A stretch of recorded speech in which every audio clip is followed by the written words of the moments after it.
ರೈತರಿಗೆ ಭರ್ಜರಿ good news. ಸುಮಾರು 18 ಜಿಲ್ಲೆಗಳು ಬರಪೀಡಿತ ಜಿಲ್ಲೆಗಳಂತ ಘೋಷಣೆ ಮಾಡಲಿದ್ದಾರೆ. ಸೊ ಹಾಗಾದ್ರೆ ಈ ಬರಪೀಡಿತ ಜಿಲ್ಲೆಯಲ್ಲಿರ್ತಕ್ಕಂತಹ ಎಲ್ಲ ರೈತರಿಗೆ ಸಾಲ ಮನ್ನಾ ಆಗತ್ತಾ, ಅಥವಾ ಇಡೀ ರಾಜ್ಯದಲ್ಲಿರ್ತಕ್ಕಂತಹ ಎಲ್ಲ ರೈತರಿಗೂ ಕೂಡ ಸಾಲ ಮನ್ನಾ ಆಗತ್ತಾ, ಮತ್ತು ಬೆಳೆ ಹಾನಿ ಪರಿಹಾರಕ್ಕೆ ಅರ್ಜಿ ಹೇಗೆ ಸಲ್ಲಿಸೋದು ಅಂತಾನು ಕೂಡ ಸಾಕಷ್ಟು ಕ್ವಶನ್ಸ್ ಗಳು ಬಂದಿದ್ದಾವೆ. ಇದೇ ಜುಲೈ 30ನೇ ತಾರೀಕು ಕೊನೆಯ ದಿನಾಂಕ ಆಗಿರುತ್ತೆ. ಆದಷ್ಟು ಬೇಗ ನೀವು ಅರ್ಜಿಯನ್ನ ಸಲ್ಲಿಸಬೇಕಾಗತ್ತೆ. ಅದ್ರ ಬಗ್ಗೆನೂ ಕೂಡ ನಾನು ಮಧ್ಯದಲ್ಲಿ ಹೇಳ್ತೀನಿ. ಆದ್ರೆ ಮುಖ್ಯವಾಗಿ ಈ ಸಾಲದ ಮನ್ನಾದ ಕುರಿತಾಗಿ ಸಂಪೂರ್ಣ ಮಾಹಿತಿಯನ್ನ ನಾವು ತಿಳಿದುಕೊಳ್ಳೋಣ. ಯಾವ ಯಾವ ಬರ ಪೀಡಿತ ಒಂದು ಜಿಲ್ಲೆಗಳು ಇಂತಹ ರೈತರಿಗೆ ಸಾಲ ಮನ್ನಾ ಆಗತ್ತೆ, ಯಾವ ಬೆಳೆಯನ್ನ ಬೆಳೆದಿರ್ತಕ್ಕಂತಹ ರೈತರಿಗೆ ಸಾಲ ಮನ್ನಾ ಆಗತ್ತೆ, ಎಷ್ಟು ಸಾಲ ಮನ್ನಾ ಆಗತ್ತೆ, ಡಿ.ಕೆ. ಶಿವಕುಮಾರ್ ಅವರು ಕೊಟ್ಟಿರ್ತಕ್ಕಂತಹ ಅಪ್ಡೇಟ್ ಏನು. ಸೊ ಪ್ರತಿಯೊಂದು ಡೀಟೇಲ್ಸ್ ಅನ್ನ ಈ ವಿಡಿಯೋದಲ್ಲಿ ಗಮನಿಸ್ತಾ ಹೋಗೋಣ. ಸೊ ನೀವು ಈ ವಿಡಿಯೋನ ಆದಷ್ಟು ಕೊನೆವರೆಗೂ ವಾಚ್ ಮಾಡಿ. ಚಾನಲ್ಗೆ ಸಬ್ಸ್ಕ್ರೈಬ್ ಮಾಡಿಲ್ಲ ಅಂದ್ರೆ ಇದೇ ರೀತಿ ಲೇಟೆಸ್ಟ್ ಆದಂತಹ ಅಪ್ಡೇಟ್ಗಾಗಿ ಸಬ್ಸ್ಕ್ರೈಬ್ ಮಾಡಿ, ನೋಟಿಫಿಕೇಶನ್ ಆಲ್ ಅಂತ ಒತ್ತಿ. ಸ್ನೇಹಿತರೆ, ರೈತರು ಬಹಳ ದಿನದಿಂದ ನಿರೀಕ್ಷೆ ಇಟ್ಕೊಂಡಿದ್ರು ಸಾಲ ಮನ್ನಾ ಆಗತ್ತೆ ಅಂತ. ಹೌದು, ಸಾಲ ಮನ್ನಾ ಆಗತ್ತೆ ಅಂತ ನಾವು ಕೂಡ ನಿರೀಕ್ಷೆ ಇಟ್ಕೊಂಡಿದ್ವಿ. ನಾವು ಕೂಡ ಅದ್ರ ಬಗ್ಗೆ ಸಾಕಷ್ಟು ಬಾರಿ ಚರ್ಚೆ ಮಾಡಿದ್ವಿ.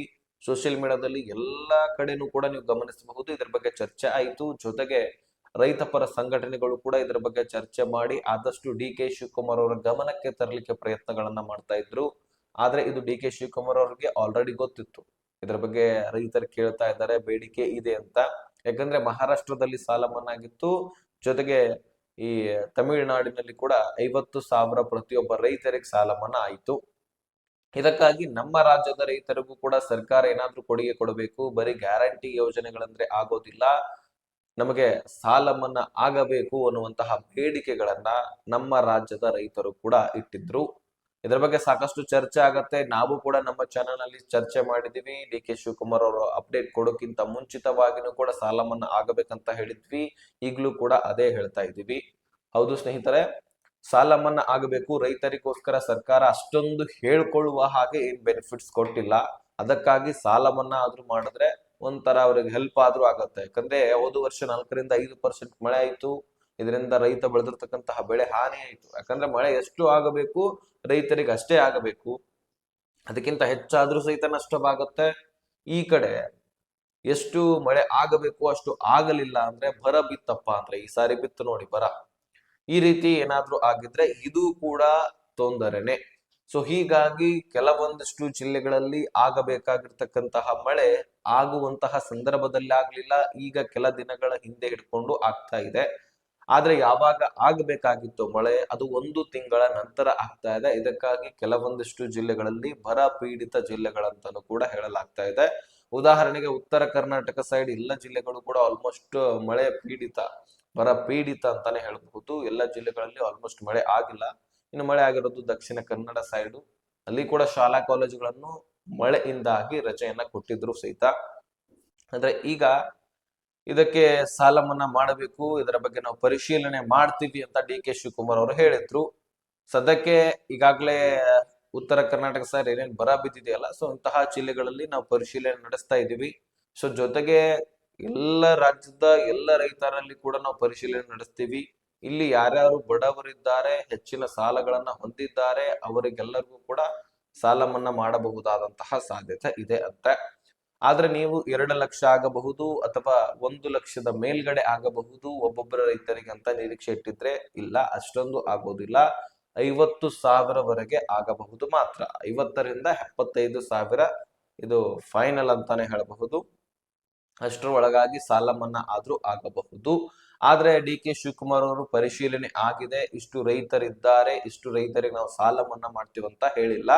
ಪರಿಶೀಲನೆ ಇನ್ನೂ ಕೂಡ ನಡೀತಾ ಇದೆ. ಅದಕ್ಕಾಗಿ ನಾವು ವೇಟ್ ಮಾಡ್ಬೇಕಾಗತ್ತೆ. ಸೊ ಇದ್ರ ಬಗ್ಗೆ ಅಂತೂ ಸಾಕಷ್ಟು ಚರ್ಚೆ ಆಗ್ತಾ ಇದೆ. ಒಂದು ವೇಳೆ ಸಾಲ ಮನ್ನಾ ಮಾಡೋದಿಲ್ಲ ಅಂತ ಹೇಳಿದ್ರು ಸಹಿತ ಪ್ರತಿಭಟನೆ ಆದ್ರೂ ಆಗಬಹುದು. ಯಾಕಂದ್ರೆ ರಾಜ್ಯ ಸರ್ಕಾರ ಬರೀ ಗ್ಯಾರಂಟಿ ಯೋಜನೆಗಳ ಕಡೆಗೆ ಗಮನ ಹರಿಸಿದ್ರೆ ಅಲ್ಲ, ರೈತರ ಸಂಕಷ್ಟಗಳನ್ನು ಕೂಡ ನೋಡ್ಬೇಕಾಗತ್ತೆ. ರೈತ ಬೆಳೆದಿರ್ತಕ್ಕಂತಹ ಬೆಳೆಯನ್ನ ನಾವು ತಿಂದು ಬದುಕ್ತಾ ಇರ್ತೀವಿ. ಅಂತದ್ರಲ್ಲಿ ಪಾಪ ರೈತರು ಬಹಳ ನೋವನ್ನ ಅನುಭವಿಸ್ತಾ ಇದ್ದಾರೆ. ಒಬ್ಬೊಬ್ಬ ರೈತರು, ಸಣ್ಣ ಪುಟ್ಟ ರೈತರು ಸಾಕಷ್ಟು ಸಾಲಗಳನ್ನ ಮಾಡಿಕೊಂಡು ಬೆಳೆಯನ್ನ ಬೆಳೆದಿರ್ತಾರೆ. ಆ ಬೆಳೆಗೆ ಫಲ ಸಿಗದೆ, ಈ ಕಡೆ ಸಾಲವನ್ನ ತೀರಿಸ್ಲಿಕ್ಕಾಗದೆ, ತಮ್ಮ ದಿನನಿತ್ಯದ ಜೀವನವನ್ನು ಕೂಡ ನಡೆಸ್ಲಿಕ್ಕಾಗದೆ ಅಷ್ಟೊಂದು ತೊಂದರೆಯನ್ನ, ಬಡತನವನ್ನ ಅನುಭವಿಸ್ತಿರ್ತಾರೆ. ಸೊ ಹೀಗಾಗಿ ಮರನ ಈಗ ಸಾವನ್ನು ಕೂಡ ಅಪ್ಪಲಿಕ್ಕೆ ಪ್ರಯತ್ನ ಮಾಡ್ತಾರೆ. ಅದಕ್ಕಾಗಿ ಅವರಿಗೆ ಪರಿಹಾರವನ್ನ ಕೊಡಲೇಬೇಕಾಗಿದೆ. ಅದರ ಬಗ್ಗೆ ಸಾಕಷ್ಟು ಚರ್ಚೆ ಕೂಡ ಆಗ್ತಾ ಇದೆ. ಡಿ ಕೆ ಶಿವಕುಮಾರ್ ಒಟ್ಟಾರೆಯಾಗಿ ಪರಿಶೀಲನೆ ಮಾಡ್ತಾ ಇದೀವಿ ಅಂತಾನೆ ಹೇಳಿದ್ದಾರೆ. ಒಂದ್ ಸ್ವಲ್ಪ ದಿನ ನಾವು ವೇಟ್ ಮಾಡ್ಬೇಕಾಗತ್ತೆ. ಅಷ್ಟರ ಒಳಗಾಗಿ ಮತ್ತೆ ಅಪ್ಡೇಟ್ ಸಿಗುವಂತದ್ದು, ಆ ಒಂದು ಅಪ್ಡೇಟ್ ಅನ್ನ ನಿಮ್ ಮುಂದೆ ಇಡುವಂತಹ ಪ್ರಯತ್ನ ಮಾಡ್ತೀನಿ.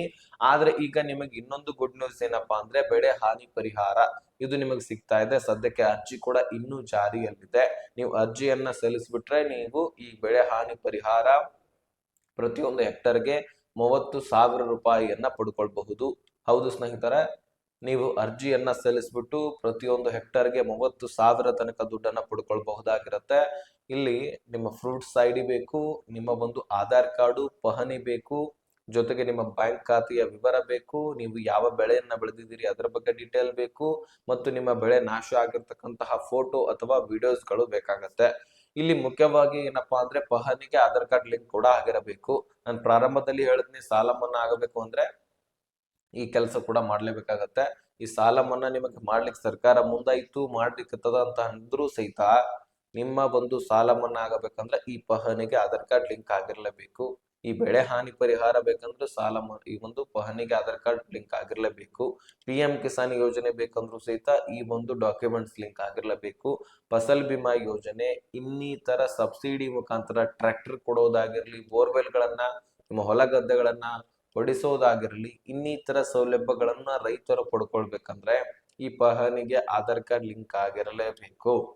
ಆಗ ಮಾತ್ರ ನಿಮಗೆ ಇಂತಹ ಯೋಜನೆಯ ಲಾಭವನ್ನ ಪಡಿಲಿಕ್ಕೆ ಸಾಧ್ಯ. ಹಾಗಾದ್ರೆ ಈ ಪಹಣಿಗೆ ಆಧಾರ್ ಕಾರ್ಡ್ ಅನ್ನ ಲಿಂಕ್ ಮಾಡಿಸ್ಬೇಕಂದ್ರೆ ನಿಮ್ಮ ತಾಲೂಕಿನಲ್ಲಿರ್ತಕ್ಕಂತಹ ಗ್ರಾಮ ಪಂಚಾಯತಿಗೆ ಹೋಗಿ ಅಲ್ಲಿರ್ತಕ್ಕಂತಹ ಗ್ರಾಮ ಲೆಕ್ಕಾಧಿಕಾರಿಗಳು ಲಿಂಕ್ ಮಾಡಿಸ್ಕೊಡ್ತಾರೆ. ಹಾಗೆ ಹೋಗ್ಬೇಡಿ, ಪಹಣಿ, Aadhaar card, passport size photo, ಈ ಒಂದು ಮೊಬೈಲ್ ಸಂಖ್ಯೆ ಇವುಗಳನ್ನ ತೆಗೆದುಕೊಂಡು ಹೋದ್ರೆ ಲಿಂಕ್ ಮಾಡಿಸ್ಕೊಡ್ತಾರೆ. ಒಂದಕ್ಕೊಂದು ಡಾಕ್ಯುಮೆಂಟ್ಸ್ ಗಳು ಅಟ್ಯಾಚ್ ಮಾಡ್ಕೊಂಡ್ರೆ ಮಾತ್ರ ಇಂತಹ ಯೋಜನೆಯ ಲಾಭಗಳನ್ನ ನೀವು ಪಡ್ಕೊಳ್ಳಿಕ್ ಸಾಧ್ಯ. ಸೊ ಇನ್ನು ಮುಖ್ಯವಾಗಿ ಬೆಳೆ ಹಾನಿ ಪರಿಹಾರಕ್ಕೆ ಅರ್ಜಿ ಸಲ್ಲಿಸಲಿಕ್ಕೆ ನೀವು ಗ್ರಾಮ ಒನ್, ಕರ್ನಾಟಕ ಒನ್, ಬಾಪೂಜಿ ಸೇವಾ ಕೇಂದ್ರಗಳು, CSC ಸೆಂಟರ್ಗಳು, ಬೆಂಗಳೂರು ಒನ್ ಗಳಿಗೆ ಹೋಗಿ ಅರ್ಜಿಯನ್ನ ಸಲ್ಲಿಸಬಹುದಾಗಿರುತ್ತೆ. ಇದೇ ಜುಲೈ 30ನೇ ತಾರೀಕು ಕೊನೆಯ ದಿನಾಂಕ. ಆ ಡೇಟ್ ಎಕ್ಸ್ಟೆಂಡ್ ಕೂಡ ಆಗಬಹುದು, ಆದ್ರೆ ಬಹುತೇಕ ಡೌಟ್. ಅದಕ್ಕಾಗಿ ಈಗಲೇ ಹೋಗಿ ಅರ್ಜಿಯನ್ನ ಸಲ್ಲಿಸಿ, ಟೈಮ್ ಕಡಿಮೆ ಇದೆ. ಯಾರ್ಯಾರು ಅರ್ಜಿಯನ್ನ ಸಲ್ಲಿಸಿದ್ರಿ, ಅರ್ಜಿ ಸಲ್ಲಿಸಿದೀನಿ ಸರ್ ಅಂತ ಕಮೆಂಟ್ ಕೂಡ ಮಾಡಿ. ಬಹಳಷ್ಟು ಜನ ಕಮೆಂಟ್ ಕೂಡ ಮಾಡಿದ್ದಾರೆ ಅರ್ಜಿ ಸಲ್ಲಿಸಿದೀನಿ ಅಂತ. ಬೆಳೆ ಹಾನಿ ಪರಿಹಾರಕ್ಕೆ ಸಂಬಂಧಪಟ್ಟಂತಹ ವಿಡಿಯೋಸ್ಗಳಲ್ಲಿ ಸಾಕಷ್ಟು ಜನ ಕಮೆಂಟ್ ಮಾಡಿದ್ದಾರೆ. ನಿಮ್ಮ ಜಿಲ್ಲೆಯನ್ನು ಕೂಡ ಮೆನ್ಷನ್ ಮಾಡಿ. ಇನ್ನು ಸಾಲ ಮನ್ನಾ ಅಂತೂ ಒಂದ್ ಸ್ವಲ್ಪ ದಿನ ನಾವು ವೇಟ್ ಮಾಡ್ಬೇಕಾಗತ್ತೆ. ಪರಿಶೀಲನೆ ಆದ ತಕ್ಷಣವೇ ಅಪ್ಡೇಟ್ ಸಿಗತ್ತೆ. ಅಪ್ಡೇಟ್ ಸಿಕ್ಕ ತಕ್ಷಣವೇ ನಿಮಗೆ ನಾನು ತಿಳಿಸ್ತೀನಿ. ಆಲ್ರೆಡಿ ಈಗಾಗಲೇ ಬರ ಪೀಡಿತ ಜಿಲ್ಲೆಗಳು ಅಂತ ಹೇಳ್ಬಿಟ್ಟು ಕೆಲವೊಂದಿಷ್ಟು ಜಿಲ್ಲೆಗಳನ್ನ ಒಂದು ಚೂಸ್ ಮಾಡಿದ್ದಾರೆ. ಇನ್ನೂ ಹೆಚ್ಚಿನ ಚೂಸ್ ಮಾಡುವಂತಹ ಸಾಧ್ಯತೆ ಇದೆ.